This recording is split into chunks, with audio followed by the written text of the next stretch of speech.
The IKEA Business Network is now open for small businesses and entrepreneurs. Join for free today to get access to interior design services to help you make the most of your workspace, employee well-being benefits to help you and your people grow, and amazing discounts on travel, insurance, and IKEA purchases, deliveries, and more. Take your small business to the next level when you sign up for the IKEA Business Network for free today by searching IKEA Business Network. This is Optimal Finance Daily, episode 2803. 5 things you need to consider when balancing student loan debt and saving for retirement, by Kimberly Hamilton with theFinanceTwins.com. And I'm your host and personal finance enthusiast, Diana Merriam. Welcome back to Optimal Finance Daily, where every day I read and offer commentary on some of the best personal finance blogs on the web in about 10 minutes or less. So with that, let's get right to our next article as we optimize your life. 5 things you need to consider when balancing student loan debt and saving for retirement, by Kimberly Hamilton with theFinanceTwins.com. By now, you've probably already heard that the student debt crisis in America is off the charts. This year, the total student loan debt balance topped $1.5 trillion, almost 50% higher than the national credit card debt.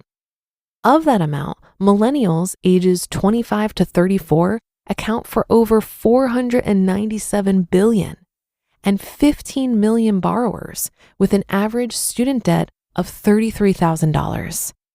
If you have a graduate degree, it's not uncommon for that figure to be in the 6 digits, and not the kind you'd like to see on your paycheck. In other words, the student debt struggle is real. Combine increasing tuition rates with stagnating wages, and it's no surprise that many millennials are choosing to prioritize their debt over their retirement. Paying off your loans can be stressful, I know firsthand, and sometimes knowing you're decreasing the balance feels better than saving for a date 30 years in the future. The problem is, many graduates don't realize that it can be much more expensive, and in some cases impossible, to catch up on your retirement the longer you wait. A recent study found that 73% of borrowers are either not maxing their accounts or not saving for retirement at all until their student debt is paid off. For many, it can be hard enough to meet their minimum payments, let alone finding extra cash to invest. Others, affected by lifestyle inflation, rather live it up now than invest for later. So the question is, how can you balance both? It'll take making some smart money moves. Here are 5 things to consider when deciding to double down on your debt, invest for retirement, or both. Number 1, remember that investing is key. If you're able to make extra payments on your student debt, it's easy to think that it's the number 1 priority. What you may not realize, however, is how much more expensive it is to save for retirement the longer you wait. For example, someone that invests roughly $250 per month starting at age 25 would have $656,203 by the time they were 65 years old, assuming a 7% rate of return. The same person, beginning at 35, would only have $450,263. Even if they increased their contributions to $350 per month, they would still only have $630,369, about $26,000 less than if they had started earlier with less money. The reason for this is because of how compound interest works. Compound interest means that your investments grow based on the amount you contribute and the amount earned. So when you're starting to invest, you may not see your investments take off right away, but as they grow and compound, the value will increase much more quickly over time. This is why it's so important to start saving for your retirement as soon as you can. Waiting even just a few years can cost you tens to hundreds of thousands of dollars in the long run. This means you want to get started immediately if possible. Keep in mind, the earlier you start investing, the less money it's going to cost you over time. Number 2, don't let free money sit on the table.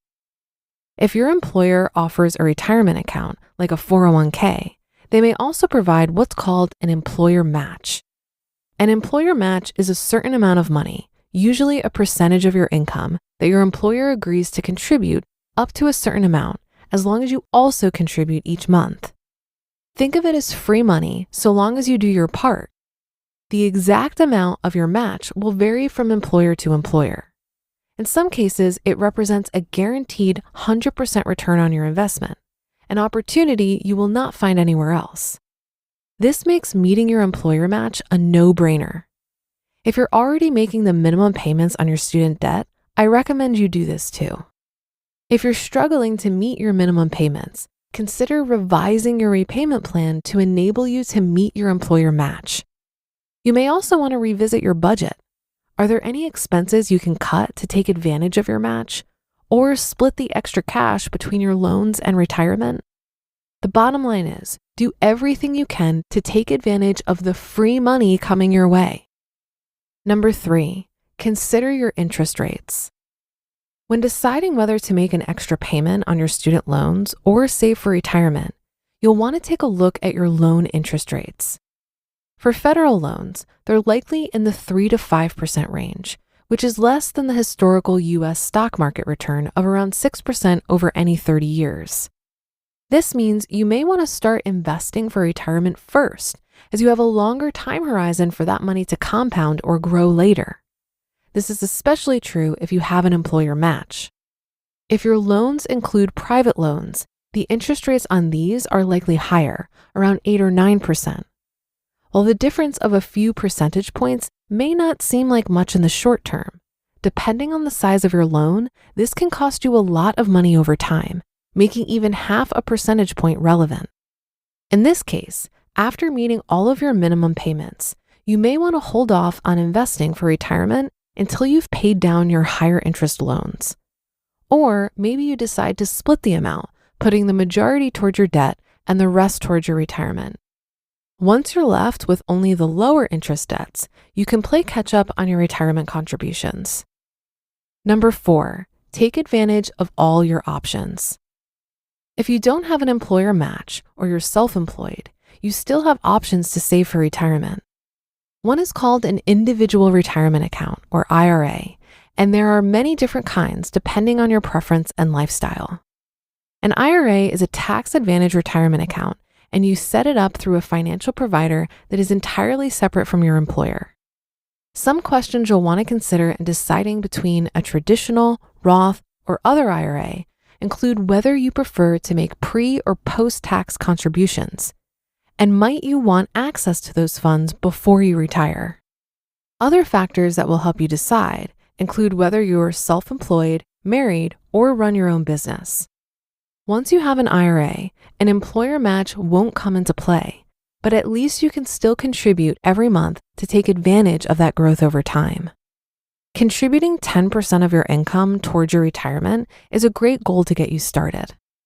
Regardless of your starting point, you'll want to increase your contributions over time and as you pay off your debt until you eventually reach the max contribution limit. And number 5, don't forget about your taxes. One benefit of contributing to your retirement through a traditional 401k or IRA, but not a Roth IRA, is that they lower your tax bill at the end of the year. Your taxes are reduced because you can deduct your contributions from your reported income, and thereby reducing the amount of taxes you owe. This would be in addition to any tax deduction you might receive for paying down interest on your student loans. If you're starting to pay down your debt, you'll likely owe more interest on your loan than principal, making you more likely to qualify for that deduction. So while contributing to your retirement while paying down student debt may not be a walk in the park, at least the IRS might give you some money back at the end of the day.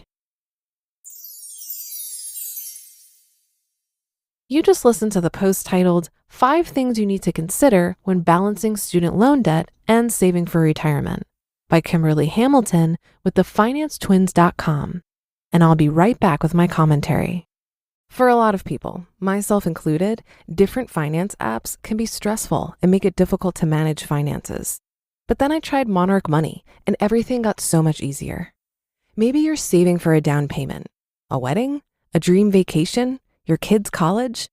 I found that Monarch makes it so easy to help you reach your financial goals, whatever they are. I definitely wouldn't be able to allocate my finances or plan as clearly without help from Monarch. In fact, Monarch is the top-rated all-in-one personal finance app. It gives you a comprehensive view of all of your accounts, investments, transactions, and more. Create custom budgets, track progress towards financial goals, and collaborate with your partner. And now get an extended 30-day free trial when you go to monarchmoney.com/OFD. After trying out Monarch for myself, I understand why it's the top-rated personal finance app.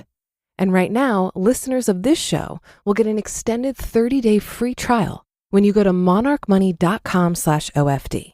That's monarchmoney.com/OFD for your extended 30-day free trial. Figuring out a good student loan repayment strategy is no easy task, and there are lots of variables to consider. I think the first is to determine if you have federal loans and if they may be eligible for forgiveness. My friend Travis over at Student Loan Planner says, quote, "Paying off federal loans is never a good decision if you should go for forgiveness. If you can qualify for the Public Service Loan Forgiveness Program, or IDR loan forgiveness, over 20 to 25 years with a debt-to-income ratio above 2, you should not pay off your student loans. Using student loan forgiveness means that you should be investing whatever you want to put down on your loans instead." End quote. But if you don't qualify for forgiveness and you have private loans, considering the interest rate is key. Perhaps you can refinance and bring that rate down, but the interest rate on any debt is really what determines the sense of urgency. And that's another edition of Optimal Finance Daily. Thank you for listening, and I'll be back with you tomorrow with another post. So I'll see you there, where your optimal life awaits.